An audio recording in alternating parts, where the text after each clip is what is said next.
Hello,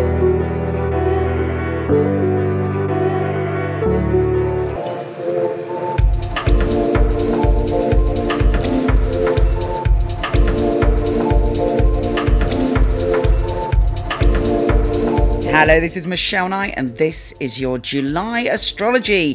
What a month we've got in store for us. It starts out quite intense with our unconscious being stirred and lots of power struggles. But having said that, it does reach a crescendo of possible wonder by the time we get to the new moon. Here's your monthly astrology.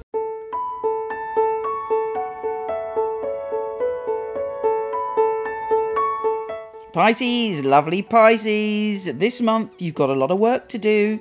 You've got to get stuck in and deal with all those tasks you've been putting off. Sort your mind, body and soul out. Having said that, there is still a lot of jolliness, creativity and sexuality in the air. There's flirtation and there's moments of pure pleasure. Now, okay, the month starts off with a bit of argy-bargy as those two heavyweights, Mars and Pluto, are slugging it out in the heavens. This is annoying. Everybody's in a bloody bad mood. Everyone's, peed off and is like, rah, I'm right, I'm going to do what I want, including you, which is unusual for you. So, maybe it needs to be done. Maybe you do need to have to stand up for yourself. But you want pleasure. You want to do what you want to do. You want to experience passion and you don't care what anyone thinks. You're going your own way and you're being quite the maverick. You may feel that in a group of people you're being restricted from truly coming into your creative power. I mean, this could manifest in many ways, but, try to be aware that, everybody's a moody git on the 2nd. We then move to the 4th, where Venus is sextiling Chiron. Now, Chiron is going backwards, which is a big deal for you because it's in your sign. And so you're going over old ground and you're trying to heal your identity. But there may be situations where your buttons are poked, old wounds are reopened. But guess what? You're going to see it differently. You're being given different lenses, different glasses from the universe, and you see things clearly and you're able to handle it and heal. So when Venus sextiles Chiron, there's a conversation that you're going to find very healing on the 4th.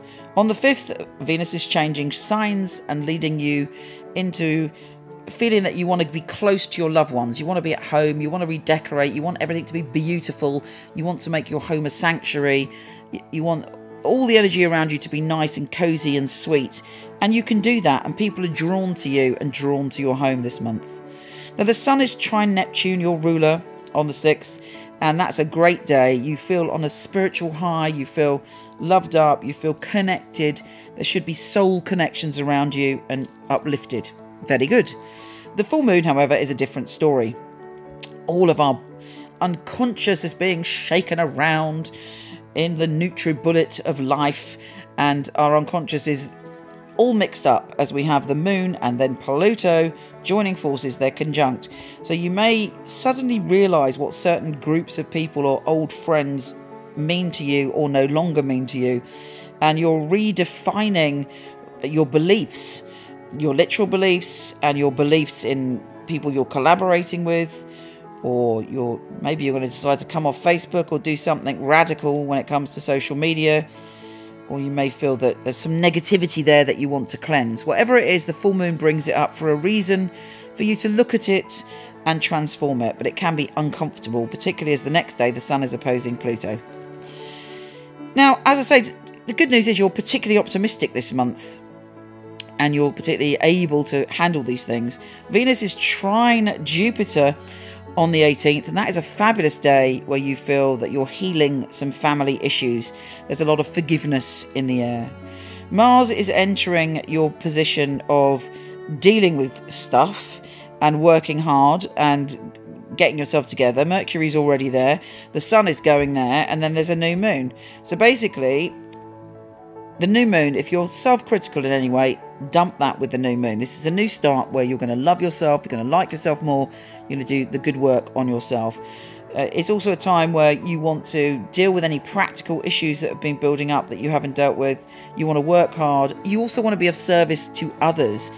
And it's a time where maybe you want moments of solitude in between the fray.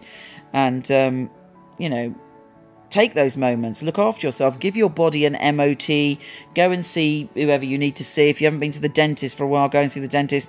All this is boring stuff, but trust me, later on, you will appreciate it and you will be pleased that you did it. And once you've done it, then you don't have to do it for however many months. Mercury is trine Uranus on the 24th, and you're coming up with a cunning plan to make some money, and it comes, boom, out of the blue like that. Mercury is shifting signs and bringing a lot of peace and harmony to your relationships. And Venus is shifting signs and going into the most fabulous place on the 31st, which is all about soulmates, soul connection, joy, passion, desire and creativity.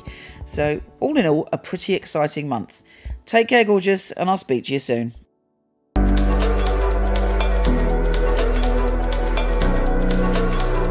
Thank you so much for watching. Please like and share if you do. And I've got a little present for you. If you go to horoscope.co.uk, I now have not only a free chart wheel, but free birth chart interpretation. So pop along and have a look. Take care, and I'll speak to you soon.